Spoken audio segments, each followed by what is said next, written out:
જય બાબા મિત્રો, સ્વાગત છે આજના નવા બ્લોગમાં। તો આપણે સવાર કમ્પ્લીટ ઉઠી ગયા હતા અને અત્યારે જ આપણને ખબર પડી છે કે આપણે જો ગલી છે બહાર ગલીના અમે સાપ આવ્યો છે અને કયો સાપ આવ્યો છે આપણે જોઈને ચેક કરશું। રેસ્ક્યુ વાળા ભાઈ આવી ગયા છે, રેસ્ક્યુ ચાલુ હોય તો આપણે કમ્પ્લીટ બહાર જઈને ચેક કરશું તો કયો સાપ છે અને તમે છેલ્લે સુધી બ્લોગમાં બને રહેજો। તમને સાપ બતાવી નાખીશ આજે, તો છેલ્લે સુધી બને રહેજો। જય બાબાઈ। તો આપણે કેમ જઈ પછી બતાવીએ તમને। જય બાબાઈ। તો આ તો આપણે જાનો માનો ઇન્ડિયાનો કોબરા સાપ है, જે इंडिया में 4 સૌથી ઝેરેલા સાપમાંથી એક આવે है, कोबरा है। तो रेस्क्यू वाला भाई आ गया है, कम्प्लीट रेस्क्यू चालू है। कम्प्लीट रेस्क्यू કરીને પછી આપણે ડબ્બામાં પેક કરીને છોડી આવશે જંગલમાં। તો છેલ્લે સુધી બના રહેજો, તમને કમ્પ્લીટ પ્રોસેસ બતાવીશ કે રેસ્ક્યુ ચાલુ है તારે। ગમે તો સાપ નીકળે તો રેસ્ક્યુ ટીમને સંપર્ક કરો, ઘરથી હાથથી પકડવાની કોશિશ કરવી નહીં। છેલ્લે સુધી બનાવી રહેજો, આપણે આ ભાઈ રેસ્ક્યુ કરશે।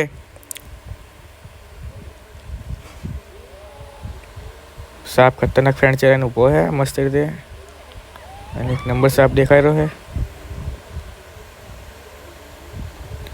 આપણને તો ખતરનાક લાગે પણ જો રેસ્ક્યુ વાળા ભાઈ હોય એમને એક નંબર સાપ લાગે, મસ્ત આવી રહ્યો।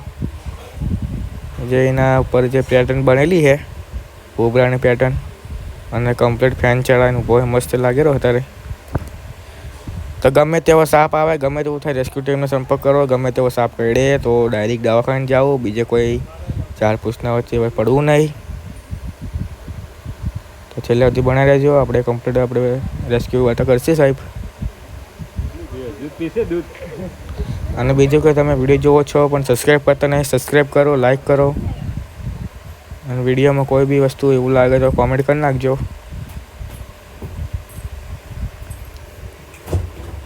છેલ્લે સુધી બનાવી દેજો, કમ્પ્લીટ સાપ है મસ્ત વાળો મોટો। ઇન્ડિયામાં 4 સૌથી ઝેરેલા સાપ આવે, જે પહેલો આવે એ કિંગ કોબરા આવે, બીજો રસલ વાઇપર આવે, પછી બીજું ત્રીજો આવે આ કોબરા અને ચોથો આવે કોમન ક્રેક। અને વરસાદના સમયમાં આ સાપ વધારે બહાર નીકળે। કોબરા આપણે ડબ્બું લાવી દીધું છે, જે આ ડબ્બામાં પેક કરી લે છે સાપને અને પછી જંગલમાં છોડી નાખશે કમ્પ્લીટ રેસ્ક્યુ કરીને। રેસ્ક્યુ કમ્પ્લીટ ચાલુ है। સાપને અંદર નાખી દીધો છે, કમ્પ્લીટ પેક કરી નાખશે।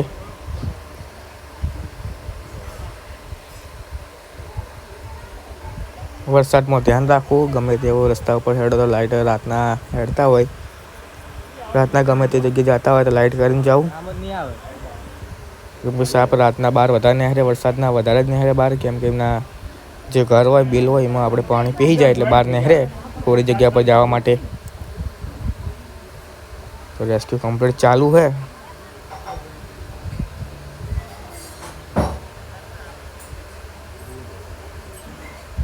तो कंप्लीट नाना सा डब्बा में पैक થઈ ગયો है कंप्लीट। तो તમારા ઘરે સાપ નીકળે કે નહીં નીકળતા હજુ તે કોમેન્ટ કરી નાખજો। આપણે ઘરે જો નીકળે નહીં તો આપણે ગલીમાં છે, બારલી ગલીમાં। આવાના વ્લોગ જો મને સબસ્ક્રાઈબ કરી નાખજો અને લાઈક કરવાનું ભૂલતા નહીં, અને આ વિડીયો આખો જોજો। તો જય બાબારી મિત્રો, તો આવાના વ્લોગ જોવા માટે સબસ્ક્રાઈબ કરી નાખજો।